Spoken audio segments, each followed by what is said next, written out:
This is Outside the Round with Matt Burrill, a Raise Rowdy podcast.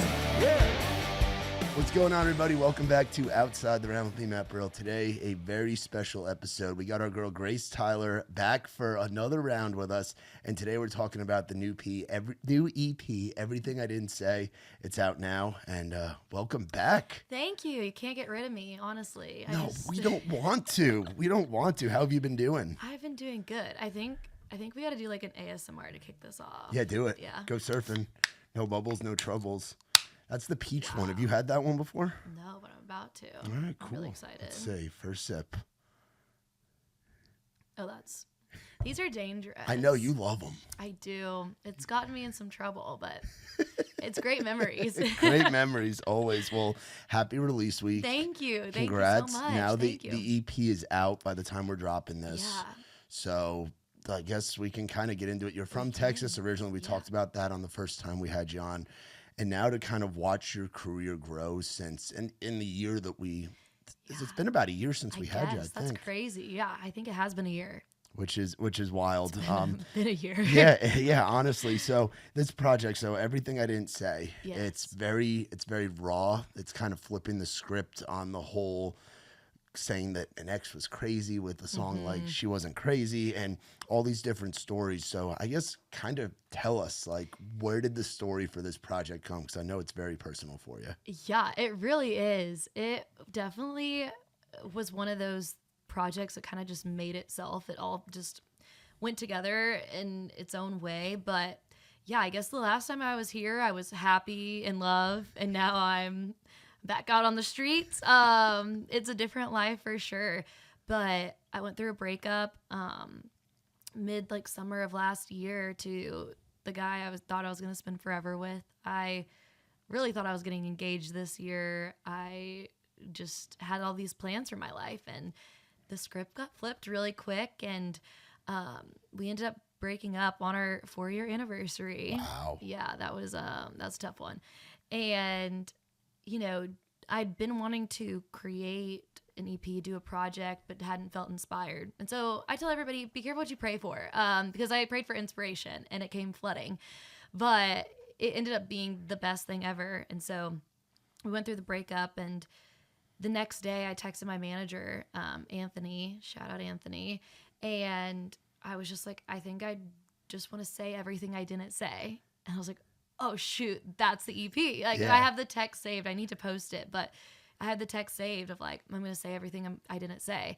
And so that kind of just fueled the inspiration for the entire project, and kind of what we were writing towards when we were writing songs for it was, what would you want to say if you had the chance to speak to your ex post breakup? So, yeah.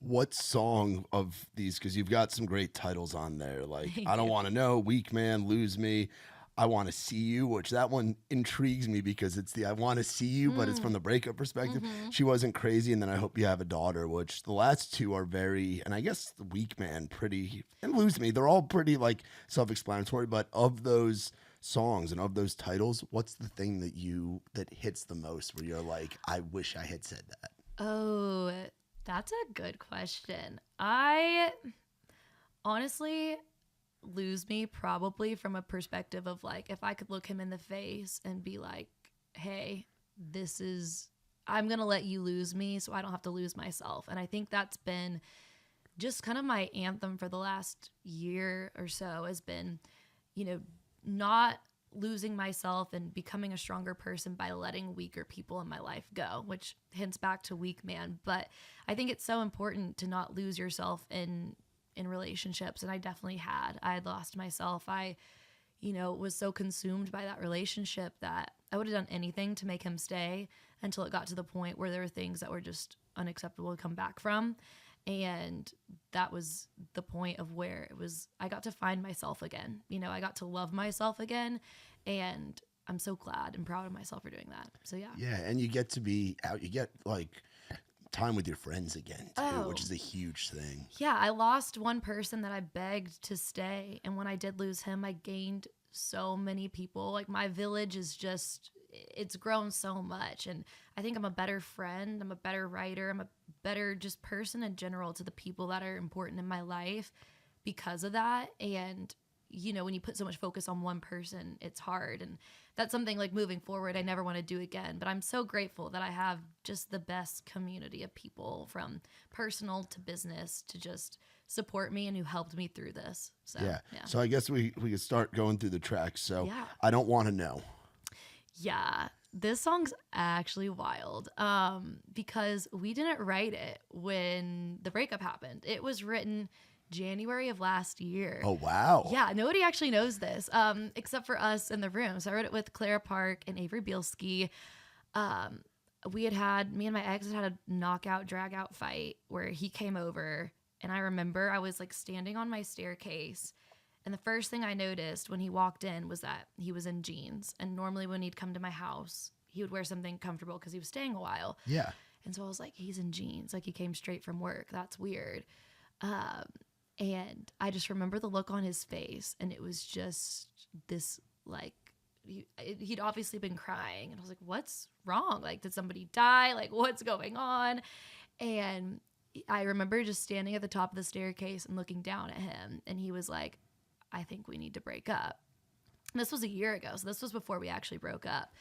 And at the time, I like begged him to stay. I just remember being like, okay, should I open a bottle of wine? Like, he's like, no, I think we need to have like a sober conversation about this. So that entire song is word per word, like what happened. And I begged him to stay. He stayed.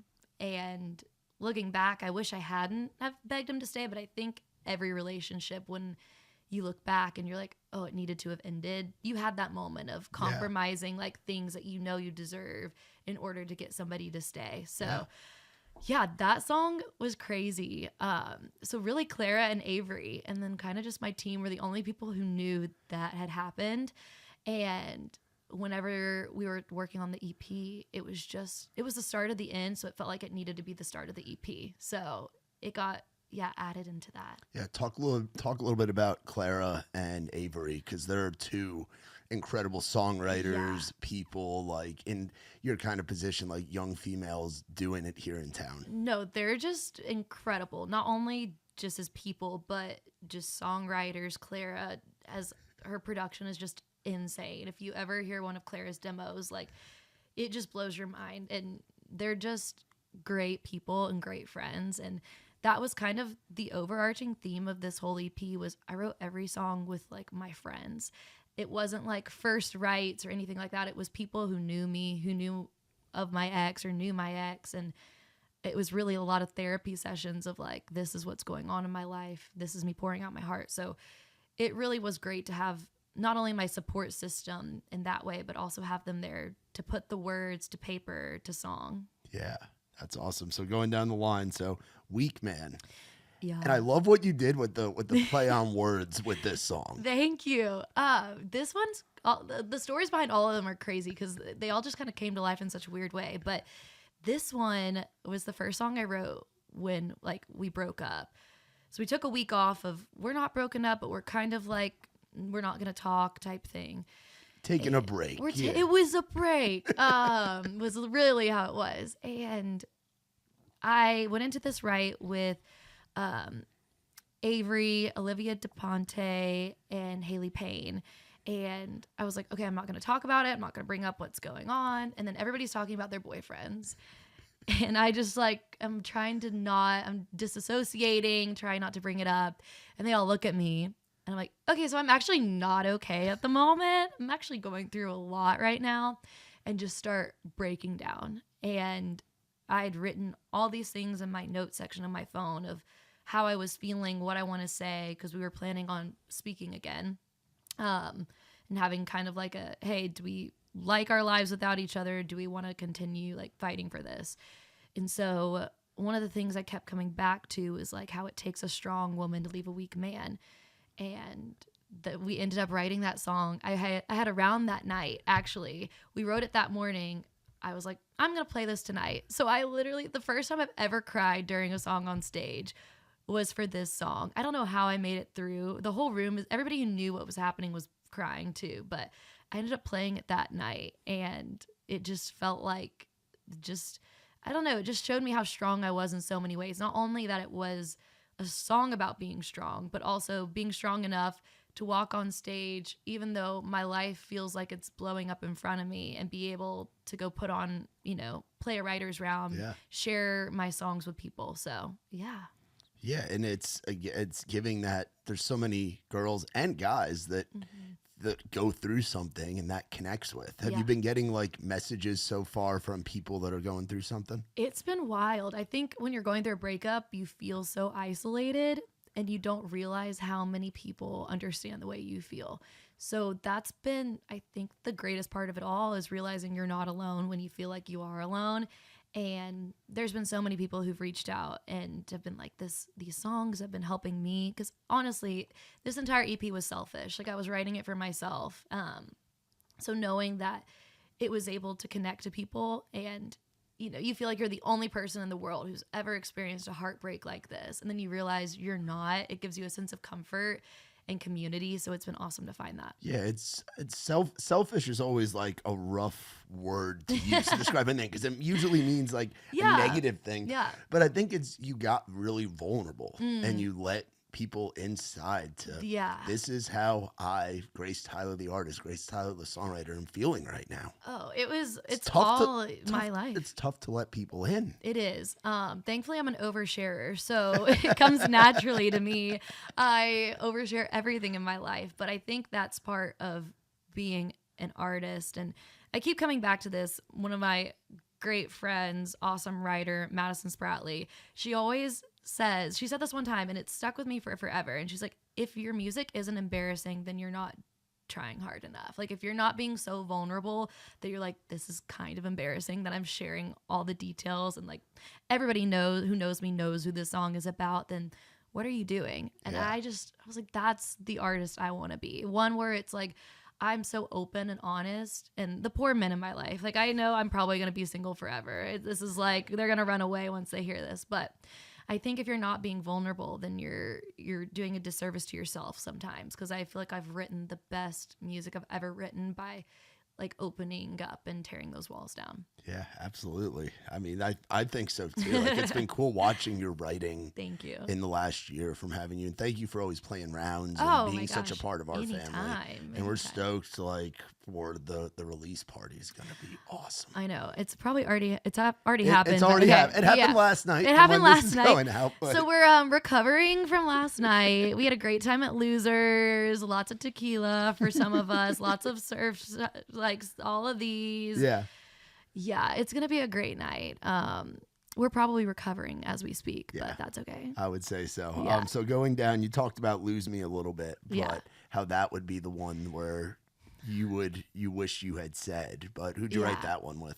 So that one was with Cooper Bascom and Noah West, who are like my big brothers. Yeah. We had conversations before about just relationships, and they've always been the people I go to for advice on a lot of things. And that one just came from the idea of, I know I have so much to offer. Like, I know I'm a great person. I know I'm a great partner. Yeah. My life is awesome. The people in my life, I'm so blessed that like I am just surrounded by such a great community of people. And if that's something he wants to give up, then okay, because I'm not going to give up on everything I've built for myself to be enough for one person who doesn't see the value in it. So yeah, that song again was another one of still going through the like hard time of the breakup. And the second verse of that song is probably one of my favorite verses I've written, because it's so honest and so brutal. And we were like, do we say this? And they looked at me like, you can say it. We don't know if we'd say it, but if you want to say it, you can say it. I was like, you know what? Yeah, I am going to say it. I had saved like all the flowers my ex had bought me over the 4 years of our relationship. And I was like, oh, I'll use these for our wedding one day. Like, have the flower girl throw them down the aisle. And so I had a Ziploc bag, like a little Ziploc bag that I was keeping them all in. Yeah. And when we broke up, I was cleaning my house of all the stuff, and I found that Ziploc bag, and I realized it wasn't even filled all the way to the top. And that was the moment for me where it was like, dang, like he didn't even buy me enough flowers to fill up this Ziploc bag.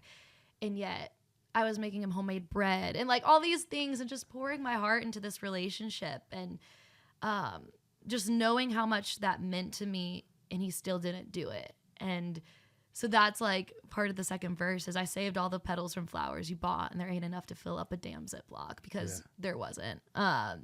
So yeah, it's kind of crazy. And then talking about how like we spent so much time, if we went on dates, like I was paying for it because I just wanted to spend time. And not that he wasn't willing to, but he didn't want to spend the money on it. He was like, let's just stay at home or da-da-da-da-da.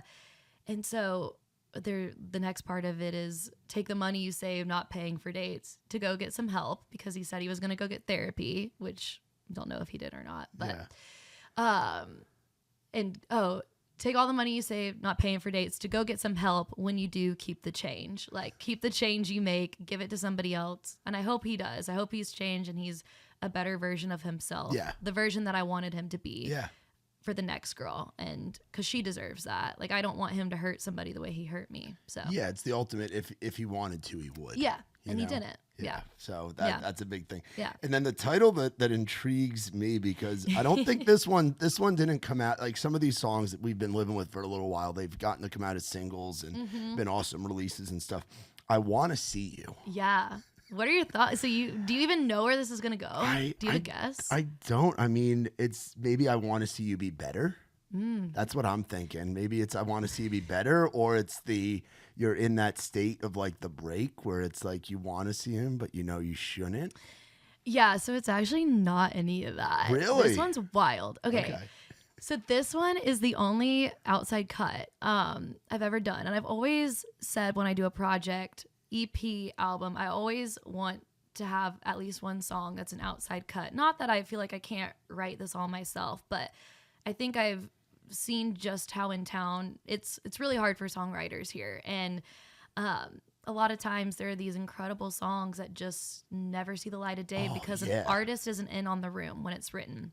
And so a thing for me I've always said is when I do a project, I want to make sure there's a song in there that's just solely a writer, like solely writers, and do an outside cut. So we had gone around town to all the publishing companies and we're looking for outside songs. And so you sit down and they play you a bunch of songs and you listen and you're like, okay, like I want to listen to this one again. Will you send that to me? And you put it on hold. And so there had been some songs and like they're incredible songs, but it just none of them felt like me. And again, I'm like, I know I can write this entire EP myself and get exactly what I wanted, but this was just something that always been on my heart. I mean, George Strait is the king of an outside cut, and he's my king. So if it works for him, it works for me. And I went to dinner that night for Avery Bielski's birthday, actually. And I sat down and I was telling them, I was like, yeah, like I'm not against taking an outside song as long as it feels like me. And so Sydney Cubitt, was like, do you want me to send you some stuff? I was like, yeah, send me some songs. You know me, you know what's going on in my life. Send me some songs. And so the next day she sent me some songs and this was one of the songs. And it word for word described a night I had in Midtown. A week after my breakup, I was like, okay, I gotta look good. I gotta go out. Like, we're getting back on the wagon. Like, we're going out. We're gonna have a good time. We're gonna see the girls. And I was like, I have a pretty good idea of where my ex is going to be tonight. Maybe I just so happened to show up there looking good, which is crazy. I know, like, all right, maybe not the best idea ever, but like I did it. Okay. I did it. So basically this song is like, I want to see you see me. I want to see you see me getting hit on by another guy looking good tonight. Like, I know exactly where you're going to be tonight. And so tonight I want to see you see me. And so I heard that song and I texted Sydney. I was like, it's kind of rude you looked through my diary and wrote the song without me, but I love it. I think like I have to have this song. So Avery Bielski, Clara Park, Sydney Cubitt wrote that song. And who again are three of your best friends. Like and it makes so much sense that it, like if there was an outside cut, that it was just them because they just understand my life. I write with them all the time. So that's how that song came to be, and I love it, and I listen to it every time I go out. So before I go out, now it's like, all right, if I see anybody tonight, I hope they see me, like type thing. It's funny. Awesome. Well, I can't wait to listen to that one now that it's out. Now that you know. Yeah, now that I know. And then She Wasn't Crazy for me is one of the I mean, I love all the songs that I've heard off the project and everything, but she wasn't crazy. Like your vocal ability, I always say, like, I remember, I think we had you on I think it was either a round or one of our Wednesdays, and some of the guys from Texas were in town, like some of the Texas rock guys, like I think they were even Oklahoma, like Gannon Freeman and some of those dudes. I think Noah Bowman. And I was like, watch this girl hit notes. Like she sings like it's Carrie-esque, like Carrie Underwood, where you can just go and hit that next level. And you do it on like Cowboys and Tequila and some of your other songs that have been out for a while. But she wasn't crazy. Like you hit that note and it's just powerful and hits that next gear, you know? So that song. And I'm guessing there's a big story with that one. There's a story with everything. So I wrote that with, again, Avery Bilski and then Ben Foster, who produced all the songs except Weak Man. Brandon Ashley produced Weak Man. Like a week after we wrote it, that was the turnaround time on that one was insane. Nobody ever does it that quick, but we were like, we have to get this out. So Ben Foster ended up producing the rest of the EP. And the EP was basically done at this point. We're like, okay, like we could say we're good and you know, this is it. And I had to write with them. And we were waiting. Avery ended up being a little later and we we're like, oh, that's fine. Like we'll just flesh through some ideas. So we were like going through some ideas and stuff and thinking like, okay, what haven't we said yet that we, you know, that's on this project? And I had this idea when I was thinking back about all of my exes and how he kind of just bashed them to me all the time. And I think that's a normal thing to do. But he was like, yeah, they were like insane and crazy. And I was like, I don't think they're actually that crazy because I know I'm not crazy. And I've debated like driving past his house and like slashing some tires and like doing things that I shouldn't speak of. Like I don't know if this is theft, but like I did take his putter when I left. Like his putter is now my putter. He was letting me borrow it and I just so happened to like not return it. So oops. But just like kind of crazy things like that, like, oh, maybe that is a little psycho, but I wouldn't be crazy if you had made me type thing. Yeah. So it's looking back on all those exes and being like, girl, you weren't crazy. Like I've thought of doing way worse than you did. So it's kind of the like community of the ex of my ex is my friend, you know? Yeah. So yeah. That's awesome. And then you closed it out with a song that I think it speaks to the relationship that you have with your dad. Like you go out hunting, like you're a dad's girl. You're a daddy's girl for sure. Yes. And I hope you have a daughter. And that song speaks to a lot of people and speaks to like anyone that has a daughter, but also it is a great message of like, I hope you have a daughter where you have to console your daughter through what my dad's consoling me through right now. Yeah, for sure. So this song is the only song on the EP that was a solo, right? And I honestly was like, is it good enough? Like I get in my head when, you know, when you have like other writers in the room, you have somebody to bounce ideas off of and things. And so I wrote this one. I say my co-writer was a bottle of wine, but oopsies, because it was. But yeah, it was this saying I had with my best friend for forever. Whenever guys would do her wrong or just guys would be jerks. We're like, I hope they have a daughter someday. So they have to like deal with the other end of this type thing. And we wrote it, or I wrote it and just like, I sent it to my mom and my dad first. And my mom was like, you have to cut this song. I was like, I don't know if it's good enough. And my mom's the only reason this song is on the EP because it probably would have sat in my phone for forever. And I'm so proud of it because I play it and just seeing a room full of like grown men cry is insane. And even like these dads who don't even have daughters, they're like, I don't even have a daughter, but you have me crying. Like, this is insane. And so that's been really cool too, of just, it's one of those songs. It's probably the proudest song I have, like the one that I'm the most proud of on the EP, just because it was me and my piano. But yeah, my dad is my rock. He's like the greatest man I've ever met. He's a pain in my butt, but I love him to death. You'll get to meet him. I guess you've already met him when this airs, but you'll meet him. Awesome. Yeah, he's trouble. He comes to town and it's vacation for him, and I have to remind him, hey, this is not vacation for me. So we'll see how the night goes. But yeah, just seeing the way he stepped up in my life at a time where I kind of was just like, men are trash, type thing, and seeing how I had shows, and he was like, you're not going alone. Flying out, to the West Coast to be there for me, to be the one to carry my suitcases and drag my stuff, to just show me that like this is what a man does. Like a man shows up for you. And yeah, I'm so blessed. So yeah.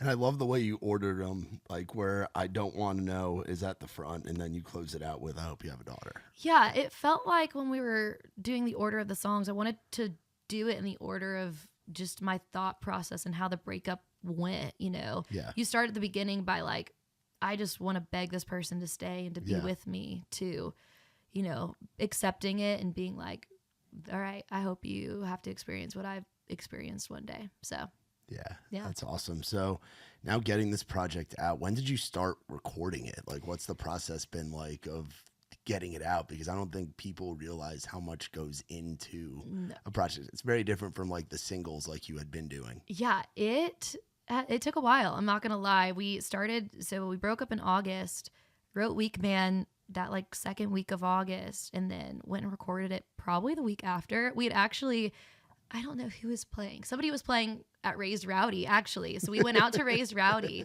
and Brandon was like, we need to do a nighttime vocal session on this. So let's go out and then, come back to my house after and we'll do vocals on it. And we're like, okay. So we were literally at your round hanging out, like a few drinks in, and then he's like, all right, let's go. And so then we go back. We started at midnight or something, like 11 or midnight, doing vocals. And then, yeah, that was back in August. And the last song written for the EP, we'd written back in December, which was cutting it super close. I don't know how we were able to get everything out in time, but we did. Nobody tells you that you have to like have all your songs ready to go like 2 months before you want to release it, until you start releasing music and you're like, oh, I don't have time. Like if I want this out in like June, I got to start, getting it done by May or April. So it's definitely a wild process, especially when you're still going through the motions of figuring out the breakup yourself and trying to write towards that. But I'm proud. I'm glad. I feel like we were able to get it done quicker than, I thought we would. So It ended up working out great. Yeah, that's awesome. What are you most enjoying right now about the single life and kind of being back? Like, what am I enjoying the most? Like just having not like now, because that was, you spent, like you said, I think you said it was what, like 4 years? Mm-hmm. So you spent 4 years in a relationship, and now we're like 6 or 7 months now into you having this time when you're tied down for 4 years. What have been some of your favorite parts now of being back to doing what you want to do? She's back. I think I feel like I've grown so much, and that's been the thing that like everybody in my life has said. They're like, your just demeanor is different. The way I handle myself in a room, I've kind of like I'm not worried anymore about what anybody thinks of me, because I lost like the one person I cared the most who thought like what he thought of me, and losing him, I'm like, then why should I care anymore? Why should I care what other people think? Like at the end of the day, the only person I need to like, make like me is myself. And if I can be happy with myself, then that's all that matters. And so I think just being able to live life in that way has changed everything. And I've just been in this process of being like saying yes to everything. My friends are like, we can always count on Grace if we want to go to Midtown or if we want to go do something. Cause I'd spent so long being the person that's like, no, like, oh, I'm going to stay in and like cook dinner for him tonight, to where now it's like, it's all about me. I haven't had a time in my life where it's all about me. We started dating when I was 19. So I was, young. It was like fresh after COVID. And so I never really spent any time just going out and doing what I wanted to do, because I wanted to be a good partner. I wanted to be, what he needed, and wanted to respect him and his wishes. And now that, I don't have that anymore, it's been great to be the friend that I always wanted to be the person that shows up for everybody else in my life in whatever way it is. And yeah, I am tired a lot more, I will say. I am really tired, but I'm loving it. You put those hours out. going out, but you also meet so many new people. I've met so many people. And that's a huge part. And when it does come around, because you're going to find the right guy. Like, you're fucking awesome. And the right person's going to come along when the time's right and everything. Having that person that understands that in this music thing, part of our thing is we have to go to Losers. We have to go to Red Door. We have to go to Live Oak. We have to go watch people at the listening room. We have to go to shows and do this. And part of our thing is the networking and the nightlife, you know? So if you have a partner that you're sacrificing, that's why I'm so blessed in my situation. Yeah. My girlfriend Erin's like, go out, She's like awesome. do your thing. Like you understand that. And just like if she has to go out and network and do that, absolutely. like you got to have somebody that like supports you. But the people that you meet, like how has that been now getting to meet other writers? Not that you weren't going out before, but at the volume that you're going out now with your girls or with your buddies, you know? It's a mindset of it changes from a I have to do this to a I get to do this has been the biggest mind shift. And just to be able to go do it with like to go out, to go to shows, to go to rounds, to get to play things with all of my friends is just these are my people. Like I'll go like a day without seeing some of my like girlfriends I write with, and I'm like, that was awful. Like I can't spend 24 hours without you. Like I love you guys so much just because they are my people. They are my foundation, and I'm so blessed that like I get to work with them, and I also get to have them as such a huge part of my life. But you're so true. I've met so many more people, and I've been able to network and be able to go out, and I think I never had that time in my life where I was, you know, out and hanging out with everybody just because I was so concerned about somebody and their feelings, which I feel like there's a time in your life that you can, but I'm blessed that my 20s is now mine again, you know? Yeah, and you from 19 to 23 to not have that's what it was hard. That's what the typical person does from Right. 19 to 23. So I'm acting like an 18-year-old. Just kidding. I'm 21 again, guys. I'm 21 again. Oh my gosh, so crazy. But yeah, I spent so long because I when I talk about, you know, the type of partner I need, I want somebody who's my biggest fan. And it's hard when you're with somebody who isn't. And instead of going out and supporting you at shows, they're like, well, you know, you don't play until 9 p.m. tonight. So like, I'm not going to come out. That's a little too late. I've got work in the morning. And granted, yes, a good sleep schedule probably is important, but it's showing up for people. And I spent so long having somebody who didn't show up for me that I realized I need to show up for all the people in my life. So my friends are playing. If I can, I'm going to be there. Oh, we see you at the rounds a lot more now too. I'm around. Yeah. And you have your crew of friends that you go out with and get to have those times with. And that's where more inspiration for songs come from too. So much inspiration. You have no idea. And it's been really fun because this whole project was about that time and that breakup, and I've lived a lot of life since then. And so working on new music following this project has been a lot more of like what you've probably seen me do in the last few months of like, okay, I'm figuring out life right now and I'm having fun and I'm, you know, going out and meeting new people, and nothing's worked so far, but like hopefully one day it will.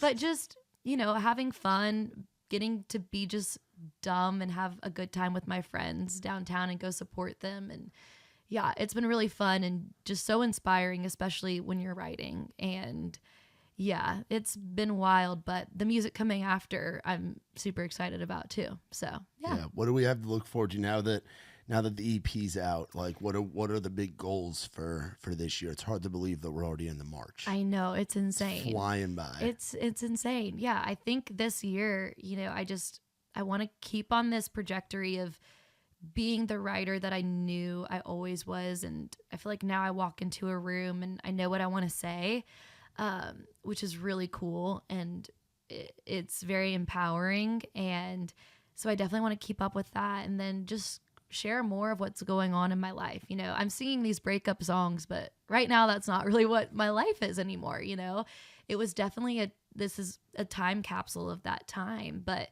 you know, you go through a breakup and then learn to move on from it. So I'm excited for, you know, the people to listen to the music, just to see my life just through the music. So the stuff coming out afterwards, I've been writing lately, I'm super excited about, of just, okay, so yeah, you went through the breakup, you're really sad. And then things get like weird. It's like, okay, how do I do this again? Like I'm starting over from, ground zero. So being able to like walk through that with the listeners is really cool. Yeah. And then are we thinking we'll be out on the road a lot this year or Yes. anything coming? Yeah. So looking like, some shows and stuff back half of the year, which is always exciting, but spending kind of this front half really just, in town, writing as much as I can. And I just feel like I'm on this like streak right now of writing things that I'm so proud of and I want people to hear. So yeah. That's great. And it's coming in on busy season in town right now. Like Yes. the city, the traffic is getting crazier. It's so insane. The bars are busy. We're about to Yes. hit that magical trinity of St. Patrick's Day, the SEC basketball tournament, and the spring breakers all coming at us at once. And then it's full go until like Halloween. And the So- EP release party. And the EP release it's, party, yeah. It's, everything one weekend. We're gonna cram it all in one weekend. It's gonna Yeah. be crazy. Yeah. Yeah, it's awesome. funny. It's awesome. So what else, what other, like, have you picked up like any new hobbies now since August? Like what are the new things that we're doing? Yes. Thank you for asking. Of course.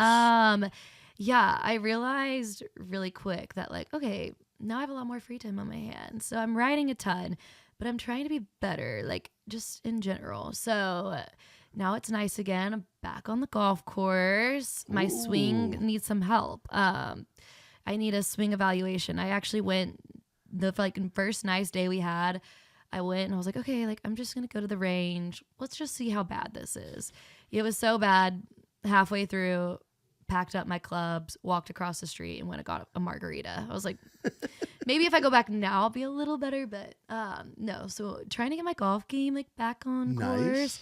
And then I've been really into cross stitching, which is such a grandma thing of me. So is that like Do you know what that is? crocheting or I'm guessing it's sewing? It's kind of sewing. I'll have to like show you a picture of what I'm doing. But yeah, I'm trying to find like hobbies, things to do. So that's been my big kick lately. I'm making like everybody these like funny, I'll have to make you one, but like we'll keep it in the studio. Actually, these pillows with like funny sayings on them. Oh, So the one I'm working on right now is for my friend Hanley, and it says, please leave by 9, because she loves to host, but like when 9 rolls around, she's like, all right, y'all need to leave my house. So I'm making those for everybody right now. So yeah, for Christmas, everybody's getting a pillow from me. So Nice. look forward to that. hell yeah. But yeah, that's been like what I'm keeping myself busy with. A little midtown action, all the things. Yeah. How much do you miss Luka Doncic? Because you're a Texas Okay. girl. Yeah, you didn't need to hurt me more. Like we're already talking about like my exes. Now we're talking about the Mavs. Do we need to go to the Cowboys too? Like, do you just I'm a wanna Giants hurt fan. I me? can't talk about No, football. yeah, that's true. I'm but a you're Giants just fan. trying We're to lower. hurt me. You're hurting me. No, it's like worst case scenario every week. It's like something bad happens every single week if you're a Mavs fan. Like I've lost all hope. Like I think the Rangers may be good this season. Maybe, I don't know. We'll see. That's where my hope lies right now. It's baseball season. Yeah. It's baseball. That's how I feel. I mean, the Knicks are playing well, but as a New York fan, it's like the Yankees. It's baseball time. It's tough. Yeah. Being from Dallas isn't really fun a lot of times when it comes to sports. But Yeah. it's just crazy. Like nobody was expecting it. Like he was the guy. I know. I don't want to talk about And it. there's like people protesting at the games No, now. Like they literally. boo the owner when he walks in. Rightfully so. It's crazy. Why would you? I don't even want to get. Got to bring into back it. Mark Cuban. My man, Mark. I miss know him. the golden age. The golden age. I know. I miss him. I miss Luca. I was out at dinner and just seeing Luca in a Lakers jersey just feels Just doesn't look wrong. right. It doesn't look right. It doesn't match his like the yellow in his skin tone. It just doesn't go. Like he's pale like me. We can't wear yellow. Yellow's not our color. Like get him back in blue. But it's fine. All right. Have you gotten to go home at all recently? I haven't. No, I haven't been back in a while. I miss it. My parents are coming in town. We call my dad. My dad goes really hard day 1. And then the rest of like his trip. Where does he go now? You've been in town for a while, so Yeah. do they still feel the need to go down to Broadway and stuff? They or- don't venture to Broadway, thank goodness. But they do love a midtown moment. Yeah, my dad goes really hard day 1. So we call him Hurricane Chris. When does he get in town this week? Wednesday. Okay, well, we do have a Wednesday night event at the Duck Blind. If he wants to get hard and start to know all the bartenders, I might drop him off. I might have if to you leave. want him to come and hang, we'll thank him. We'll thank him for raising you rowdy, and then He we'll let him. did. And then No. we'll let him. We'll keep an eye on him. Hurricane Chris wants to come by Duck Blind. No, so we say like a storm is coming. Like right now it's Monday when we're recording this. So you can feel it in the air. Like a storm is approaching. It's just like the level of a hurricane we're gonna get this time is like what we're nervous for. Is it gonna be a category 2, category 3? Well, like we're celebrating, so I think that increases the chances of like a Cat 3, Cat 4. yeah, which is terrifying. We have this thing called a talking timeout, which we take really seriously. It's about as serious as you can get. And it's when somebody says something like they're gone enough to where it's like, hey, you're being stupid, or like you're saying things that are like hurting people's feelings or offending people. That's when like talking timeout comes out. And like I've had a talking timeout like maybe once, and he's had one maybe once, and my manager has had one maybe once. So these are very serious. No, and we take them very serious. Yeah. Somehow they always happen in losers, which is why I'm a little nervous for Thursday. Oh, we're doing it perfect then. Yeah, losers or winners, which is now Duck Blind, has been where these talking timeouts came into practice. So we're hoping one doesn't get pulled out, but we take it really serious. It's 20 minutes. You go stand in the corner and you can't say a word to anybody, and you get a water. Wow. Yeah, we take it very serious. It's like the most serious we are about anything is a talking timeout. So hopefully that doesn't get pulled out this week. We're praying for that, but it's gonna be fun. My family has just been the biggest supporters of this, and I couldn't have done it without them. And I'm so blessed. I'm so excited that they're coming to town to like celebrate. I'm looking forward to meeting them. I know. So it's mom, dad, and who else? Just mom and dad. My brother lives here, but he's somehow conveniently booked a vacation with his friends when our parents come to town to visit. Like, Is it your older brother, younger brother? No, younger. I'm raising a child, essentially, is what I tell people. So I didn't think I'd be. Is he in music and stuff, or what is he doing? He does photography and videography. So he's been out with a couple of artists, and yeah, he booked a vacation this week, and he just got back from off the road, and I realized yesterday that he wasn't going to be here. I was like, oh, convenient timing. I see. Because our parents will come we live together, me and my brother do. So they'll come stay at our house. I was like, oh, so you're avoiding like, dad going through and fixing everything and putting us to work. Because that's what he does. Like it's a project when he comes to town. So it's projects by day. Projects by day, party by night, Okay, Yeah. So that's going to be my week. It's going to be crazy. But no, they're the best. I give them a hard time. But yeah, I'm like the female version of my dad when it comes to just... yeah, a lot of things, and thankfully I have enough of my mom to be nice. She's an angel. She's the reason our family like is what it is, because she's just the peacemaker. And then there's me and my dad, and I am his daughter, to say the least. I'm excited for you to meet him. Yeah, we're excited to. It's gonna make a lot of sense. You're gonna be like, awesome. Yeah. Put all the pieces of the puzzle is Tyler gonna fit. puzzle together. Yeah. It's kind of wild when you meet people's parents and you're like, yeah, it clicks. That's how I am. Like my dad is both my mom and dad are both big talkers. My dad works in sales, and he can just like when my sister got married, my dad gave the speech, and my girlfriend in her previous job was a speechwriter. So she'd ask my dad like, "Oh, you need help with your remarks? You write anything down?" I was like, "No, I'm just gonna wing it." And he talked for like 15 or 20 minutes, and off the cuff had the whole room crying, then had the whole room laughing, then crying again, then laughing again, then it's cheers. And it's like he can, like how I do well with the hosting and talking. That's and you. then my mom is like the New York mom, super supportive, all that. And I have that in me too. So it's like you meet the parents, you and understand. it makes sense. The puzzle fits together. You're like, okay, this is all clicking. Yeah. It's gonna be a good time for you. It's gonna be a great time. But I'm so excited for you. I'm so happy for you. So proud of you and your team. And talk about the team one time, because Anthony and like your crew that you've got around you works very hard on your stuff, and you've got like such a great support system, which is so important, because this artist thing, it's under your name, but it's very much a team sport. It really is. No, I'm so blessed. I don't know how I got so lucky. Anthony, my manager, was like the person I knew when I moved to town. knew nobody else. And he's just been my cheerleader from day one. And to have somebody who just is your biggest fan and wants it so bad for you, and being able to work with that person is just, it's so great. Like, I know I want it the most, but I think Anthony is a close second. Like, he's right there behind me. He's so passionate about the music, this project. Like, we'll walk into rooms and he starts talking about the music, and you would think he wrote the songs. Like, you would think he's the one who's about to pull out the guitar and sing, just because he's so passionate about it. And yeah, it makes you want to do the best you can when you're surrounding yourself with people who are just want to work hard and make sure, you know, it all, like, you get what you work for. And so him and the whole Red Light team, I just have like the most incredible group of people there who've just been my champions and have worked their butts off just to help me get this project out. And so it's been such a blessing to be able to work with them and have them along for this process. That's awesome. Yeah. That's awesome. Well, I'm so freaking happy for you. Thank I'm so you. excited. And guys and girls, if you're not following our girl, Grace Tyler, get on there. Look her up. Look up Grace Tyler on Instagram, TikTok, Facebook, all the places, and check out the new EP, Everything I Didn't Say. 6 songs. Awesome. Go on the journey with Grace. And It is a journey. And if you joined us last night at Losers, I hope you are recovering and doing well.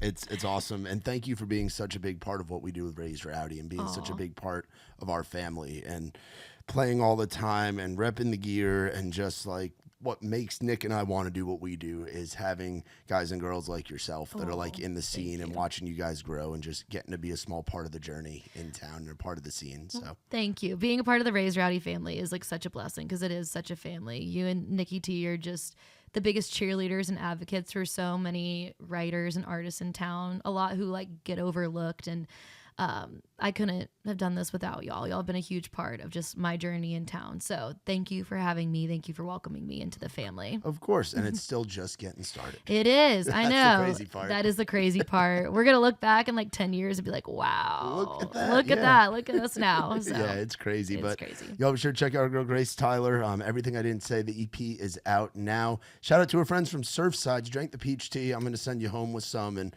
we'll definitely be drinking some at the Duck Blind on Thursday. We will. No bubbles, no trouble. Shout out to the good folks at Surfside. And for more on us, visit raisedrowdy.com. For my girl Grace, I'm Matt Burrill. This has been Outside the Round.